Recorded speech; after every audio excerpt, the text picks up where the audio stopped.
But the excitement really for the season to finally get going tomorrow, real hockey starts, just sort of just where the emotions are for that. Well, they're high. I mean, you're excited for the season. You're preparing for the grind that we know it is, right? 82 games of work to set yourself up for a chance to win the cup. So just kind of step one of the entire year, and just getting excited for it, I guess, making sure the emotions are level and we feel well prepared. What's the feeling going into the season? Obviously, there's some holes up front offensively, but it's still a really incredible core with some prospects and getting guys back later on. But what's just the general feeling about the group that you were putting on the ice tomorrow? Well, I think we have full confidence in it. I mean, obviously, like you said, we are missing guys, and they're key guys for our organization and our team. So I think what it does is it's presenting opportunities for other guys. And we all know that when it comes down the stretch and playoff time, whatever it is, there's going to be injuries, and there's going to be times where you're going to need those depth guys. And I think this is a great opportunity for guys to step up and showcase themselves, because there are spots available right now for younger guys to play, to get used to the league, and to make sure that they're an effective player come May, April, whatever it is.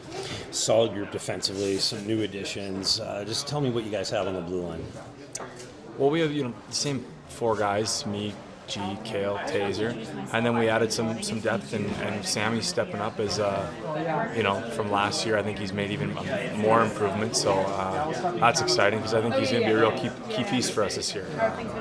Real kind of secret weapon guy coming up that's just going to get more comfortable the more he plays.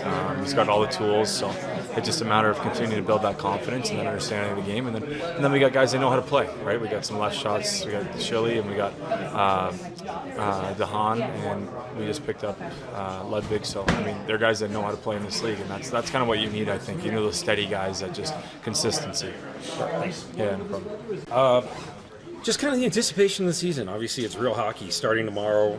Back on a plane today. Just what's the emotions? What's the general thought about the season? Yeah, excitement, especially when you have training camp and it lasts a couple of weeks, and you get all those practices, those preseason games.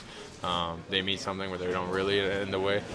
So yeah, I think we're ready. I like our last two games especially. We had a good training camp so far, so it's going to be exciting to get back to real hockey and standings and all that stuff. There's some holes in the lineup, but that's a hockey season, right? You're never going to have every guy 82 games. Yep. You start this one, whatever, with some new faces, but what's the general feeling of the team you're putting on the ice to start the year? I think we're comfortable with the team. It's a good team. We have young guys that are very hungry, from Richie to Ivan. We get new guys like Kells, so it's going to be good to have that kind of start. Obviously, we'd love to have Landy and Lecky in the lineup, but some teams and a lot of teams are not dealing with their full lineup to start the year, but we feel comfortable with the group we have to get off to a good start. Do you remember the emotions that were going through your mind on your first NHL game? What would you tell guys like Richie? What advice would you I kind of blacked out, to be honest. It went by so fast. I wish I enjoyed it more, to be honest, because it was kind of a blur. So I'll try to tell them to enjoy it, because I saw that Paul Marie speech last year. It was pretty cool, where you're going to have one game, and that's for your family, I think, and your friends and other people that help you, and that's their game, and hopefully he enjoys it. It's not as much of a blur as mine was. I know we touched on this, but how different is it coming into your first game this season as opposed to last season, having been at your first year, now this is your second year? Less nervous, that's for sure, and more comfortable with everything we're doing as a team. When you're somewhere for 6 years and you show up to a new team on your first game, you're kind of out of place in some areas, and you're thinking about, am I in the right spot? Am I doing my right thing defensively? This year, it's kind of, I know the systems, I know where I got to be, and as the year went on last year, I got better and better on both sides of the puck, so I just want to keep going that way and even get better. Jonathan, you think early in the season it's just important for you guys to just quickly develop all the new guys? Yeah, that's why I like going on the road to start the year, to be honest, because we're all together. We'll go to dinner tonight with a bunch of new guys and hopefully see everyone and kind of make everyone feel comfortable, which we have for a couple weeks now. But I think it's nice to start on the road and kind of not have that pressure of being in your home opener and just kind of playing on the road and dirty road game kind of thing. And we're going to play a good team tomorrow, so hopefully I'm sure the new guys are going to be ready. Great. We're ready for Chris. Wants to start us off? Chris, I guess just season gets going tomorrow. We talked to Mikko. He was saying that when contract gets done, when it gets done. I guess how quickly are you guys looking to get this resolved and not want it to go too far into the season? No concern about it going into the season. These are not easy deals to do. There's the player obviously has the UFA right to go, and the club has to make smart decisions, both for the short term and the long term. So we're not going to comment, on it daily or weekly. When there's news. There's news like OCs came out of the, dropped out of the sky and got done. We got a few other UFAs, I think, as well. So I can assure you of one thing: my phone's always on, and I know, Mikko's representation's phone's always on. So, that's as much as I can say on it. When on media day, Jared mentioned that you guys were going to request some more information on Val's situation as he's in the program. Was there any update on what that might be? Yep, Val's doing well. First and foremost, he's all the reports back from the league. The program doctors is nothing but positive, which is obviously the most important thing. Second of all, I've been in touch with the league as well. We're still kind of working through the reintegration sort of process. This is my first time through this stage, but I believe we'll get to a point where the player is traveling back to Denver later this month, and how the gym and the skates and what he can do, what he can't do is still got to be sorted out, and then at some point in November he'll be joining practice, and then when he's officially ready to roll will depend on a lot of things we don't know, his conditioning level being one of them. But we expect to see the player here later this month. I feel like probably all of us got some questions from fans and people just about what was going on with him this summer. I know the player assistance program is we're not supposed to know what's going on, maybe by design, but just was the organization happy with how it went over the summer when he's We're doing his thing? Yeah, to be honest, our involvement in it is very little. The players, the league program is designed to come up with the place and the spot that's going to be most conducive to help the player. When I've communicated with the doctors, they always get back to me, so they're happy with where he's at. Of course, they've been happy with where he's at, the previous 2 times as well. So, we just hope for the best for the player, and that he's in a good spot, and that when he comes back, he's healthy. That's first and foremost. But as far as I went to see Val the first 2 times where he was, and this time I did not go this summer, but we're told he's very happy with the program, both the player and the league doctors. So fingers crossed. Last one. He did a series of videos that were published over the summer. They were before what happened during the Dallas series, but he did address the Seattle situation in a way that no one really has. There was one specific thing in there where he says, "I was going to come back after the first round." I'm not commenting on that. We've asked the team what he would need to do to rebuild trust, but I was curious what you would need to see or hear from Nichushkin that would satisfy you. I'm satisfied. I've talked with Val. I think this is just me. The players are the players. Their family dynamic is their family dynamic. I think every single person in that locker room, whether it's players, the coaching staff, trainers, equipment, ownership, Joe, all of us, it sounds like a broken record. We want Val healthy. That's first and foremost, as to be a functional human being. I think, we all know people that struggle with addictions and these sort of things, and they're tough situations. I think the players, all they want to know is that Val's healthy and that he understands the hurt that they went through, especially at playoff time. I think how they do that is something I'm certainly not going to comment on. I think that's personal in the room. But I can tell you this, there's not one single player that's not going to welcome back Val with open arms. Just to clarify, last time he was in the program, there was I remember we were talking to Jared Bednar about he was cleared to practice, and we were asking when will he be cleared to play, or when will he play, and he said that he needs to get clearance. Are you guys still waiting on information on if November 13th is a practice or a game? We're still a long ways away, right, from the 6 month. Like, we're going to figure out when can he join the team, what's his fitness level. The last thing we'll want, assuming everything is good, is for him to come back, play too soon, and pull a groin, right? That would be disaster for everybody. So there's a lot of things that we have to glean. I think first and foremost is, what does it look like for him when he comes back here? How does his program look now that he's back in Denver? How can we help?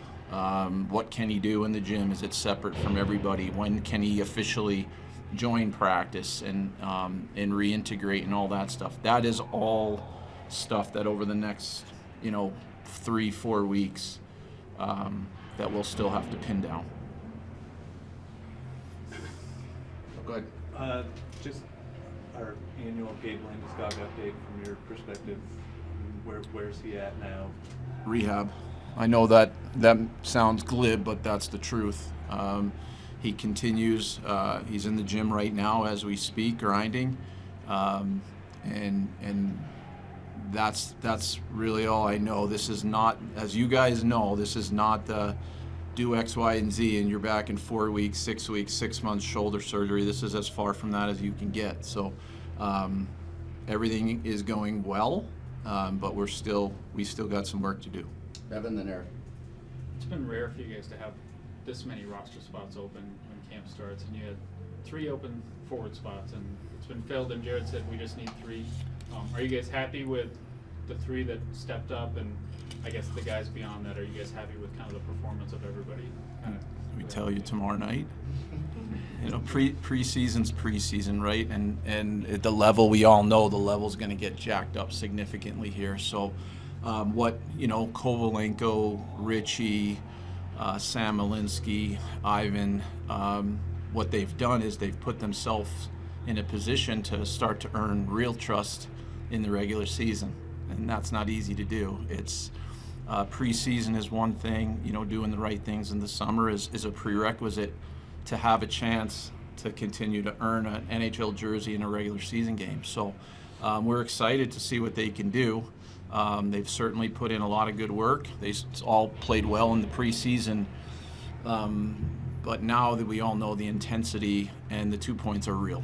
So it's going to get jacked up. We're certainly excited to see how it shakes out, and as you know, we're always looking to get better. So if they can help us get better, then we're ecstatic. Eric? Last time we spoke to you here, you were talking about how over the summer you were going to look for those low AAV contracts, and last year you tried it with guys like Drouin and Tatar. This year was Shillington and Brandstrom. Obviously, Tatar ended up getting traded 2 months later. Drouin ended up working out.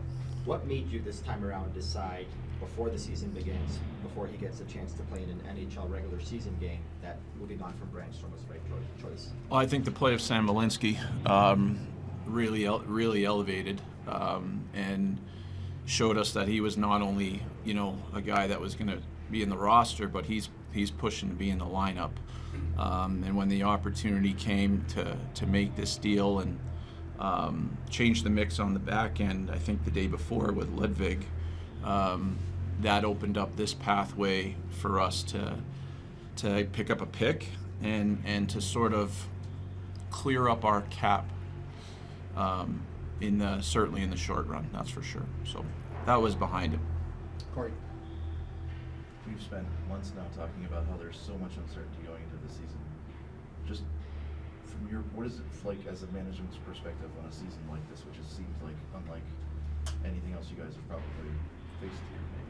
It's just hockey, right? At the end of the day, it's hockey. We've done, this group has done a hell of a lot of winning over the last number of years. 3 straight years of 50 wins.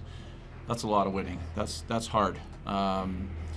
Is there certain challenges? Yeah, they're obviously, right. You're missing Lehkonen, you're missing Val, you're missing Landeskog. Those are 3 top 6 players.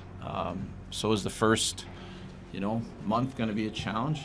Yeah, it's going to be a challenge. But we got faith in those guys. We still got a lot of good players in there, and that they believe in themselves, and they know they know how to win and they know how to fight through adversity. So, but that's pro sports. You're not always going to have the 22 guys on your roster at any given time, whether it's game 1 or game 82 or playoffs. Stuff happens. So we got to deal with it, and I think we're ready to deal with it. Rachel, then Ryan. Going back to those new forwards with Ivan, Kovalenko, Richie, of course, being so young, if you have any conversations with them, what does that look like, or what do you want to make sure these younger players know ahead of their big debut? Well, I think our coaches do a heck of a job preparing them, number one. I think, as you guys know, the intensity is going to be jacked up tomorrow night in Vegas, 20,000 or whatever it is there. And now guys are, they're playing for real. They're playing for the 2 points. So how they can adjust to that, I think, is going to be key. They're going to be dialed in on systems and their role and that sort of thing. They'll have butterflies that they'll have to, sort of navigate, which is a great thing. But I want them to enjoy it, right?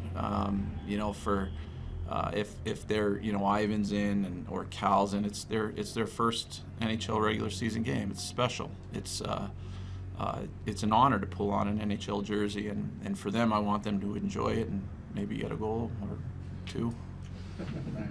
Chris, can you tell us about the decision to bring in Andrew Wilson and just how helpful he's been on these situations, particularly with Val and Gabe? Yeah, he's good. When we lost Biller, we were down an AGM. Most teams have 2. Suzanne Borchert and myself were doing the lion's share of that type of stuff, and she's done an incredible job picking this stuff up really well. She's a rising star in our front office, and I think in the league as well. But Andrew brings a wealth of experience.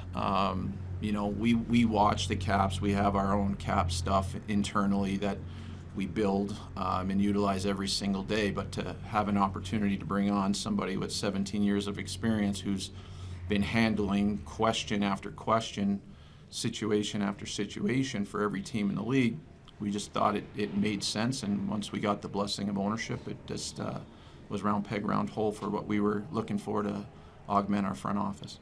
Nick, then Jesse. Through training camp and now getting into the start of the season and the moves that you made just in the offseason, what are you most encouraged by at the start of the year tomorrow? Player-wise, team-wise in general, what are you most exciting for you right now? I think it's hopeful. I think we have a good group. I mean, anytime you have Nathan, McKinnon and Cale Makar and Mikko Rantanen and Devon Taves, and I can name 3 or 4 other guys, Casey Middlestad and Josh Manson and Gorgiev. Like, we feel like we've got good hockey players here. We know our challenges. We know there's injured guys, there's suspended guys currently, but I don't want us to wait for the cavalry. I want us to be ready to go day one with the guys we have, and our expectation is to be able to collect points this first month, because as you guys know, points in game 1 or 4 or 6 are just as important in game 78, 79, whatever. But I think seeing what Casey Middlestat can do in a full year in our system, in our lineup, and as Rachel pointed out, seeing where some of the young guys shape up. Justus Annunen, hoping that he can take a step and take some of the load off of Georgie right from the beginning. I think those are some of the things that I'm excited to see, and certainly hopeful that they'll play out well. Jesse. We mentioned Brandstrom just a minute ago, and then last year Ryan Johansson and Tomas Tatar, you guys have shown a willingness to move on from players quickly if you guys don't. And I guess I don't know what the reason is. Why is it that you guys are comfortable doing that? Is that just a product of where you guys are at in the competitive window and understanding what the team needs, or? I think if it's a situation that makes sense, we're not going to be shy and second guess and worry about, oh, you signed him, it was a bad signing. It's not a bad signing. There was, when we signed Val, there was some chatter that we're blocking young kids. Val helped us win a Stanley Cup. Like, your hockey ops department and your pro scouts, that's their job, is to make strong recommendations. And if you feel it makes you better, I feel that's the obligation to the 23 guys and the coaches, ownership, and our fans to do it. And if it didn't make sense to move any of those guys, we wouldn't have done it. I can assure you that. A few more. Go here, Evan. You guys had Pierre Edward Belmar in camp. You moved on from him. I guess what did you see or didn't you see from him? And then also last year you did the same thing with Kiviranta, but he came back. So is the door still open potentially for him? I would say no. I would say that it was one of the hardest things we've ever had to do as a staff because of the respect of the player and the person. He's a dynamite human being. We've seen him up close and in person when he was here. We just didn't feel that there was enough separation from what else we had under contract already. That at the end of the day, that probably is what it came down to. I think Billy can still play a role somewhere. We just didn't feel like it was that there was enough separation to go against somebody that was already under contract. Last two, Eric and Ryan. Seems like, well, actually, it doesn't seem. I think this is the third time in 4 or 5 years that you enter the season with your starting goalie in going into the last year of his contract. Before that was obviously Grubauer and Kemper. Is this just the way of the salary cap, where it's just going to be another situation where you get to the off season, see where the Mikko and all these other numbers lie, and then fill in appropriately, or do you see a chance that Georgiev has any kind of extension talks during the regular season? I never say never on anything. Like the Logan O'Connor situation came together in about 18 hours, so it takes one phone call. But I think we're just excited to get the season started. To see, hopefully, Georgie gets off to a real good start, and those things can take care of themselves. It's not like the trade deadline is next week or July 1st is 10 days from now. We've got a lot of hockey and a lot of season to be played, and a lot of things to sort out. But certainly cap and those considerations when you're looking forward. That's part of our job. Their job is to win tomorrow and hopefully the next day and the day after that, day to day. We got to take a bigger picture look at things. But Alex has been a really good goalie for us, and we're counting on him to have a big year. Finish with Ryan. Jared said yesterday Lehkonen has a 5-month checkup at the end of the month. Can you just talk about his timeline, his recovery timeline, where he's at? Yeah, I think that probably is the timeline. Is that 5-month mark will be key, and then once the surgeon looks at him and says, "Yep, everything's dialed in," now we can sort of kind of hone in on, all right, how much time is he going to need? We got to bump him around a little bit and contact and see how it holds up. So whether it's another week or 8-10 days, that determination will be made at that appointment, which I think is around October 27th or 28th. So we got some time with Lecky, but you got to be careful with that. You don't want him to come back too soon and then undo the fix that was implemented. We'll certainly miss him, but very confident that he's doing really well. Okay, thank you guys. Thank you. Thanks. Yeah. Thank you, sir. Yeah, no worries. Thanks, guys. Thank you. Thank you.